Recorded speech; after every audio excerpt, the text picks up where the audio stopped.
This is NBC 15 Law Call. Hi everybody and welcome to NBC 15 Law Call. Each week we discuss a different legal topic and take your legal questions live. Tonight's topic is bankruptcy, and the phone lines are open. If you have a question, go ahead and give us a call right now. The telephone number is 1-877-NBC-15 for you. That's 1-877-622-1548. Real quick, let's take a look at the docket to see what we have in store for the next few weeks. April 22nd, environmental law. April 29th, traffic accidents. May 6th, always a good one. Ask us anything where you dictate the topic. Just give us a call. We'll try our best to answer it. Joining us each week, as he does each week, that doesn't make any sense. Joining us each Sunday night, as he does each Sunday night, was about what I was going to say. But anyway, Bill Island's here from the law firm of... Easy for you to say. Right, yeah. We all get the point that he's here every time. So anyway, Bill is joining us, and we're talking about bankruptcy. This is a repeat performance. We've had this topic before. A lot of people are interested in this type of thing, and we're right around tax time, too, so people may be thinking about financial situations. Yeah, of course, this time of year, everyone gets a little about money and whether they've, got enough to survive on, and, with bills coming on, things of that nature. And a lot of times, this time of year, people think about bankruptcy. Right. And we've got with us tonight Jamie Lorsch. Jamie's been on with us before. This is all Jamie does, and we'll talk about it later. With bankruptcy, it is imperative, if you need a bankruptcy lawyer, to find someone who specializes in it, because it is such a highly specialized area, and we couldn't have a better one for the show tonight. All right. Well, Jamie, thank you for coming back again. Appreciate it, Mike. And so this is just all that you do is bankruptcy cases. And why is it important to specialize in that sort of thing? Is it really that complicated versus other types of the law? It really is. I mean, the laws have changed so much in the last year and a half, since October of 2005. Right. It's just you really want somebody that understands the new laws and how it applies. All right, we're going to put you to the test. We've already got our first phone call of the night. Sandy calling from Mobile. Hey, Sandy. You there? Hello. Hey, welcome to the show. What's your question? Okay, my question is with regard to filing bankruptcy. What amount of assets are you allowed to have? Like in my situation, I would have a rental home. Would I have to get rid, even though that rental home has a mortgage on it, would I have to get rid of my rental home in order to file bankruptcy? Or not necessarily. The only way to keep the rental home is to file in Chapter 13. In Alabama, your homestead exemption is $5,000, which is really low compared to other states in the United States, and your personal property exemption is $3,000. So if you do have a rental home, that's a non-exempt asset. And the only way that, if you intend to keep it, is to file Chapter 13. All right. We're going to go, we've got somebody else. Do we have somebody else on the line? Is that what you're trying to tell me, producers? Okay, we're going to go ahead and take our next phone call. I don't have a name or a location, but if you don't... Okay, I'm told now that it's Shane from Foley. Hey, Shane, what's your question tonight? Hey, how's it going? I didn't hear the last question. This may be a repeat, but I was wondering about keeping my house. I'm considering filing bankruptcy, and I want to know if which type allows me to keep my home and cars that are financed, or if that is even possible. Shane, it is. If your equity in your house is less than $5,000 per person, $10,000 jointly, you're eligible to file Chapter 7. If you have more equity than that, which is the difference between the market value of your house and what the payoff is, we have to push you into Chapter 13. But usually you can keep your house, which is a very important thing.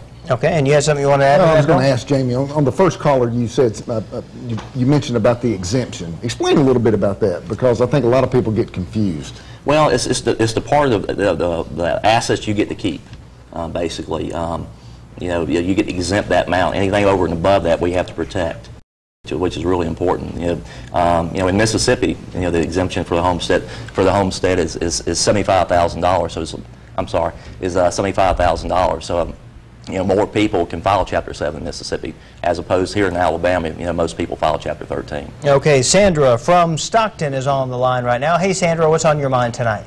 Yes, I'd like to know, can a wife file bankruptcy separate from her husband, or can she file by herself and not with her husband? Absolutely. That's interesting. Yeah, absolutely you can.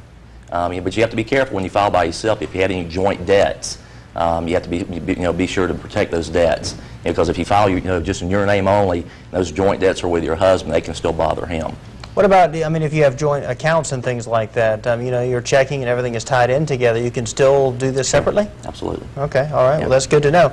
And while we wait for our next phone call to come up, and the phone lines are open at 1-877-NBC-15 for you, tell us ramifications of filing for bankruptcy. I mean, you know, we're talking about bankruptcy, and obviously that's what you specialize in, but, you know, I've always heard that should be your last resort, and that there are negative things that come with filing for bankruptcy. Tell us about that. And it should be your last resort. You know, by the time most people get to my office, they've already tried everything. They've tried to deal with credit card companies. They've tried credit counseling.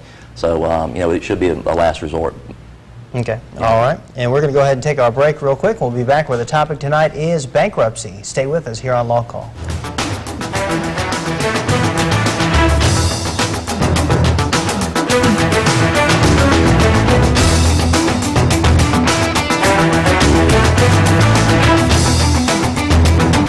If you have a question about bankruptcy, go ahead and give us a call, and that's tonight's topic. But first, let's talk about our legal brief. Have you become ill due to exposure to hazardous chemicals? Well, personal injury attorney Alan Ritchie explains toxic torts in tonight's legal brief. Toxic tort litigation involves personal injuries that result from exposure to toxic materials.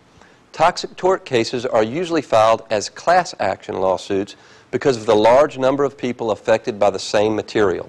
The best known lawsuits in this realm involve the tobacco industry, but there are a variety of other chemicals and materials known to cause serious health problems. Asbestos, pesticides, hazardous waste, and industrial chemical top the list for toxic litigation. Toxic tort cases are difficult to prove because adverse effects from a material often don't show up until years after exposure. In such cases, plaintiffs must prove that they were exposed to the substance and that it caused the adverse effects which they now experience. However, unlike in a criminal case where the prosecutor must prove its case beyond a reasonable doubt, plaintiffs in toxic tort cases are only required to prove that their claims are more likely to be true than not.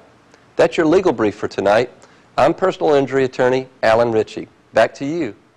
Okay, thanks a lot, Alan. Tonight we're talking about bankruptcy. We're going to get right back to the phone lines where we have Ashley calling from Bruton. What's your question tonight, Ashley? We were discharged from bankruptcy this past September, and we have not received the titles to the vehicles that were in that bankruptcy. Is it our responsibility to contact the banks and get those titles sent, or does the court system automatically do that? All right, what should they do? Jamie, take the bull by the horns, or should they be waiting for somebody? Actually, you just need to call your attorney. I assume you filed Chapter 13, is that correct? And you paid out your 13? Yes. Okay. Usually about 60, 90 days after you pay out, you'll get a discharge order, and that's when you receive it. That's when your creditors receive that. So if you haven't got, I mean, if you filed in September, that's been long enough. Just give your attorney a phone call, and you know, it's really his responsibility to chase that for you, follow up for you. Okay. Going up next to Summer in Pensacola. What's your question, Summer? Hi. I'm wondering, how far in debt do you need to be before you start considering Chapter 7?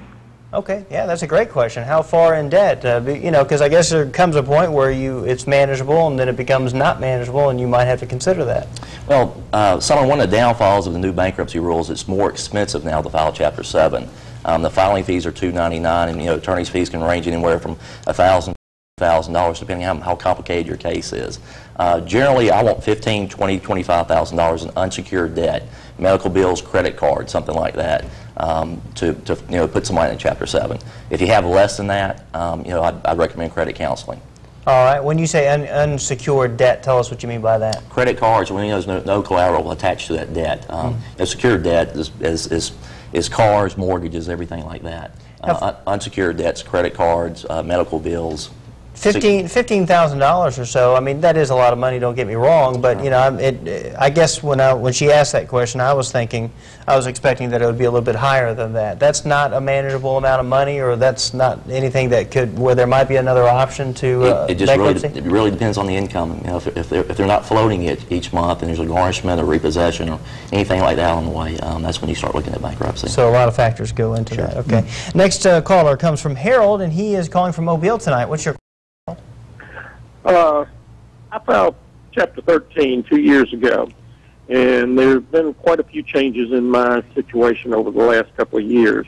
And I was wondering, with the new laws, if there would be any advantage to going back in and trying for some changes in my bankruptcy. Harold, if you filed 2 years ago, when did you get dismissed out of Chapter 13? I'm sorry, I couldn't understand you. You said you filed 2 years ago. Have you been dismissed already out of Chapter 13? No, I have not. I have still in Chapter 3 years to go. Okay.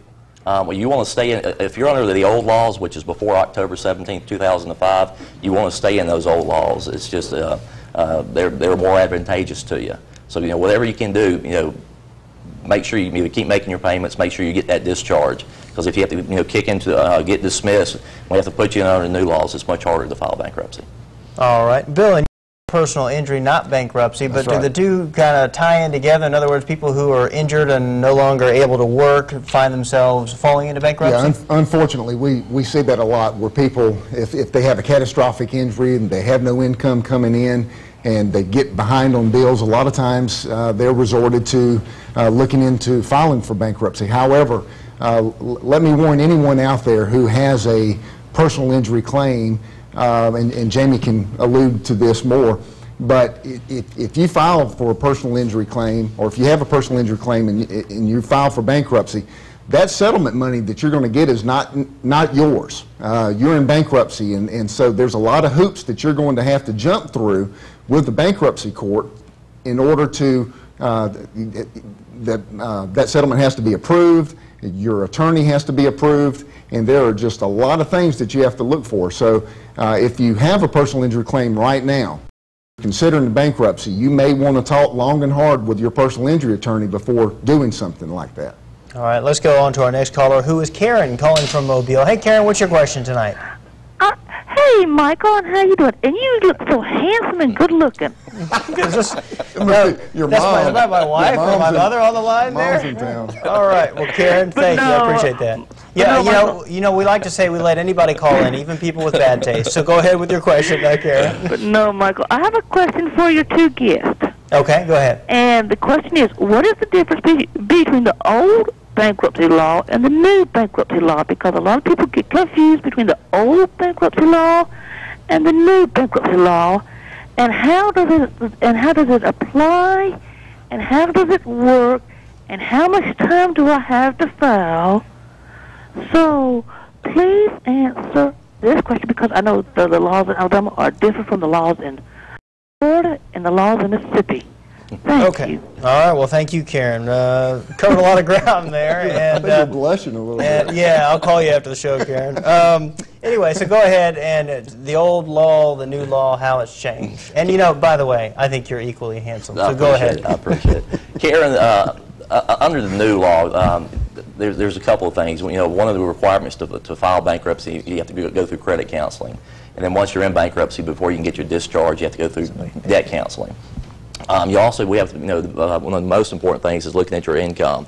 What Congress was planning on doing is pushing more into Chapter 13. If you can afford it and your income's low enough, everything works out great. But the whole thing they are entitled to is trying to push more people into Chapter 13. That was what they tried to do. Okay. All right. Well, let's go ahead and go on to our next caller, who is Mike from Pensacola. Mike, what's your question?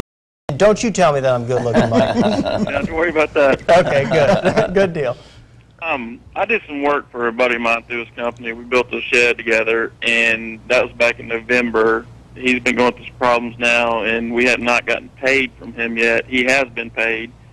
I'm fixing to take him to small claims court. He's got word of that. He's talking about filing bankruptcy under his business.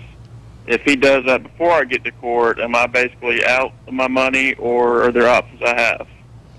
Shane, there's options. You really need to talk to an attorney as quickly as possible. If he does file bankruptcy, he's going to be under the automatic stay. He's protected. You can't really bother him being a creditor. So I suggest you talk to an attorney as quickly as possible. Make sure you protect your rights. Okay, not to rush you, but we're going to have to take our break, and we'll be right back where the topic is bankruptcy. Stay with us, everybody.